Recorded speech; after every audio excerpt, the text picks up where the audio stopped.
CubeTuber. Once upon a time, there was a happy little cube that had all the cute things from drafts past. It wanted to create a home for the creatures without one. Many creatures from many places. The tribes of Lorwyn, the people of Eldraine, and several creatures from a realm of Dungeons and Dragons. Magic the Gathering leans heavy into the fantasy aesthetic. We've seen past sets take place in steampunk, neon cities, and even ancient Egypt worlds, but the default setting of most sets are fantasy. The lore of Magic is rooted deeply in the fantasy genre. When I first started playing Magic, I was instantly sucked into the fantasy glamour of the card. The art filled my mind with adventures and endless possibilities.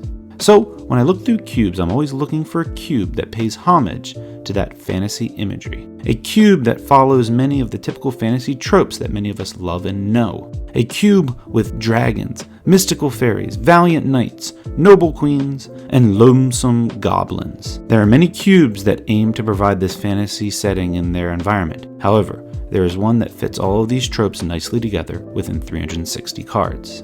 May's Fae Cube, aka the Fae Cube. It is a fantasy-themed cube that hits all the main tropes of the genre. Cards from many sets are present here, but the Throne of Eldraine set thematically pairs really well with this cube. The cube is full of creatures that live within fables and fairy tales and fantasy books of our youth. It has many of the creature types that you would see in a common fable or fairy tale. Merfolk, elves, goblins. Tribal is important in this cube. However, it isn't the only way to draft this cube. I've seen other cubes that fully commit to the tribal theme. The problem is that drafting tends to go on rails. The Fae Cube takes the best elements from the tribal archetypes and leaves other viable draft archetypes that players can fall into. The cube designer is Myagic. Follow her on Twitter and YouTube. In the overview of this cube, she highlights the archetypes of this cube: tempo, mill, turbo fall, go wide, counters, draw, and life gain. She also highlights in her overview that this cube leans towards a more mid-rangey game. Aggro supported, but I see many games where the players build up their boards until one player can break through over the other player's board state. Some of the mechanics that are supported in this cube are the adventure mechanic and also party. It is the one where you need a cleric, rogue, warrior, and wizard in order to gain some type of benefit. Luckily, this cube runs a lot of changeling to help get that online, but a changeling only counts for one of the party members. Kicker and cycling spells are also present. Kicker scales up spells, and I'm always a fan of cycling. Spells that can be used as cantrips are always appreciated. This cube is not a powered cube.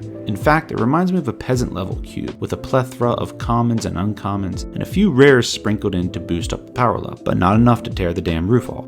There are a handful of must-have cards if you want to draft a tribal approach. Elves are a strong archetype in this cube. The mantled dorks clog up the board and help ramp up the bigger creatures. However, for grindy games, Imperious Perfect can make all your elves bigger, and it poops out 1/1 elves token for just 1 green mana and a tap. Investing mana into getting tokens is always a good way to eke out value to get ahead of your opponent. Ariel, Knight of Windgrace, is a bomb. Even if you're not playing knights, Ariel is a token producer and acts as removal as long as you keep your knights on the board. Plus, playing other knights makes her nuts. Goblins is another archetype I love in this cube. There are plenty of goblins in their respected colors, red and black, and even a few in red-green. However, the one creature that you want at the top end of your goblin deck is Siege Gang Commander. Being able to shock your opponent out of the game with excess goblins always feels good. If you're running tribal, keep an eye out for champion creatures. Champion is a bomb-like creature of their tribe. Basically, you have to exile a creature of that type in order to get a more powerful creature for its mana value.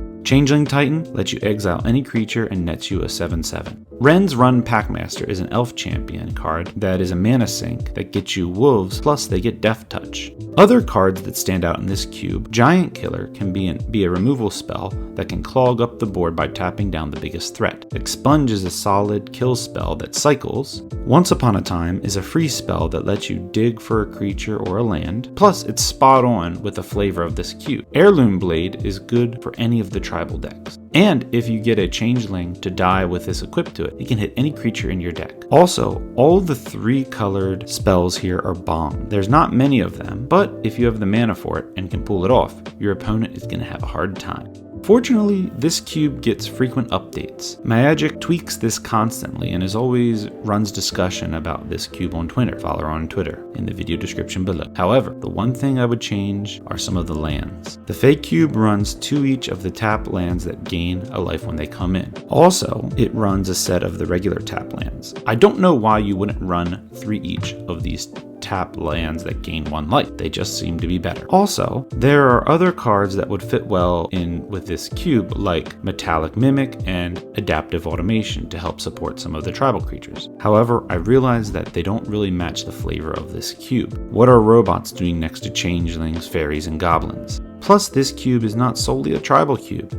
There are many different ways to draft this cube aside from picking all elves or merfolks that you come across. That being said, the one tribe I would love to see here from Lorwyn are the elementals. And that's just me being selfish because I love elementals. They're my favorite tribe of creatures to play. I mean, how fun would it be to draft elementals like Flame King Harbinger to tutor for elementals, Smoke Braider to give you mana for them, Nova Chaser as your champion, Incandescent Soul Stoke as a lord and lets you sneak attack elementals into the battlefield. Plus there are beefy elemental bombs like Lord of Extinction, Whisperwood Elemental, and Omnith. And there's so many more. I am aware of the problem for them in this cube. They are not really on theme of the fantasy and the Fae setting of this cube, but I still like them. Overall, the Fae Cube does many things well. It presents a quality draft experience that will only get better as more sets come out in the future. Also, this cube thematically is beautiful. It's full of Tolkien-esque creatures and other tropes of fairy tales and fantasy genre. Looking at this cube reminds me of when I fell in love with Magic the Gathering. The fantasy aesthetic takes me to far-off kingdoms where elves roam the forests and rule with elegance, a place where goblins lurk in caves and plot against surface dwellers, and of hidden groves where fairies hide in their hawthorn homes. Alright, let's get started with this draft. If you haven't already, make sure to hit that like and subscribe button. I appreciate all the support I get, so thank you guys. I will keep making good content for you guys. So, our pack 1 here, we have some nice stuff. Breathless Nice is good, but I don't want to go 2 colors right away. Sisay's Ring, Terramorphic Expanse would be awesome, but Banisher Priest I think is really good. Getting rid of something and then getting something on the board seems good. Cave of the Frost Giant. I really like this card. Is there any other strong white cards? No. I think this one, Cave of the Frost Dragon, not Giant. So we'll take that. Transparent Blade. Anything else? Trapped in a Tower is pacifism. Let's go with that. And I'm going to have to start going into another color. Armadillo Cloak would be awesome. There seems to be a lot of green stuff. Yeah, I think I'm going to try. And it's a knight in addition to its other types. Let's go with the knight stuff. I'm white, and I think there's a lot of knights. And if I can start going into black, maybe that could turn out well.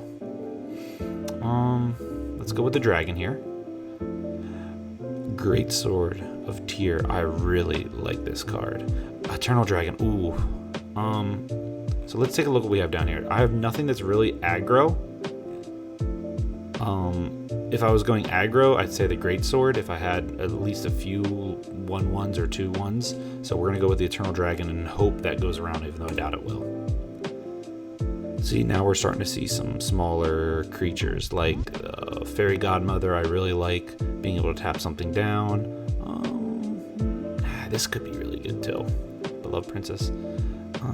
So let's go with the Fairy Godmother.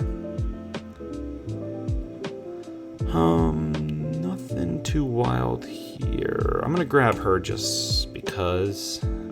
Grab the Breathless Knight in case I do get in that white-black, even though I don't yet. On Expunge yet again. I think this is I really like this removal spell. Just grab something here. We have a Knight, Armadillo Cloak.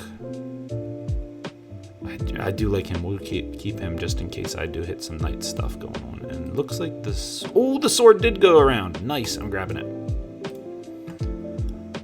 All right. Let's see. What is our pack 2 here?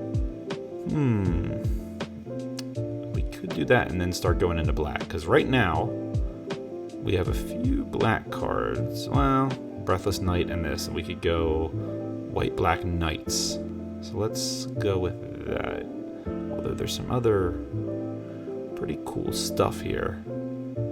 We're gonna go with the mana fixing right now and hope to get something good in the future.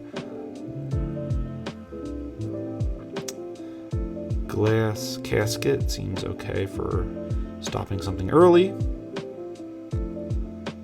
Let's get Grave Shifter, because it's a changeling, and that seems good.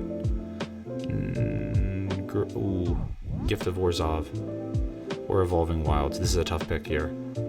Let's go with Gift of Orzhov and hope that Evolving Wild goes around or we get that. And here's what I wanted. Here's my Knight in Shining Armor. I'll let her save me any day. And nice, we get some more mana fixing. There's some other stuff we want, but I really want that mana fixing. Chittering Rat seems good too, but let's go with the mana fixing right now. We have a knight over here, but I don't want the green mana there. Tap target opponent, that's not bad. Let's go with the dragon here. Give something Death Touch, why not? I have a lot of top end cards. Maybe Dragon Hunter, and I do want the Bone Splitter. Let's grab the Bone Splitter, and then we'll start grabbing some smaller guys here, like Mardu Woe Weeper. Uh-oh, did I just click two things? I think I may have. We want some lower mana stuff now. I do like him, so we're gonna grab Oathsworn Knight. Yep, nice, we're grabbing some good stuff. How did I miss the Paladin there? I don't know what happened there. I missed that on the first run, but I'm glad I saw it now. All right, last pick here. So far, I think I have a pretty good Knight deck. Seer Angel's good. Ash Baron's good. Disfigure, Deadweight. I think we're gonna go with the Deadweight or Disfigure. Let's go with just instant speed. Heirloom Blade. Yeah, this is exactly what we want to be doing. We have some other knights. I don't think I have any other way to get red. I didn't get any red stuff. No, so we're going to go with the black, white-black land. Grab this. Portable Hold does not seem bad.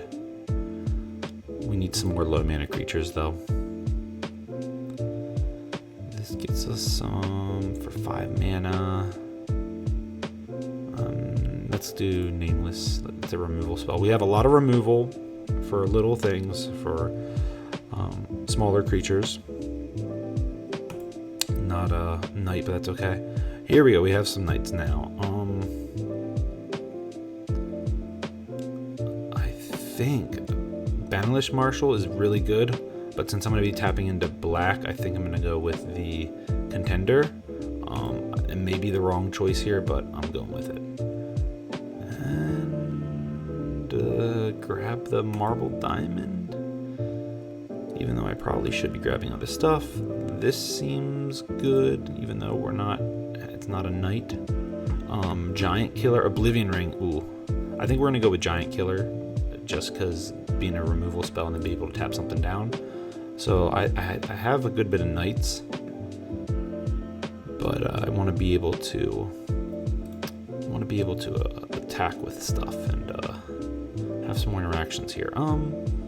Let's grab the Hippogriff, or whatever it's called, and our last few picks here. All right. I'm not gonna make this deck, but if I were, it looks like it'd be a good deck. And there we go. Now it's starting to load. So yeah, I think I could get a good 40 card deck out of here. All right, guys, make sure to hit that like button, and I will see you next time.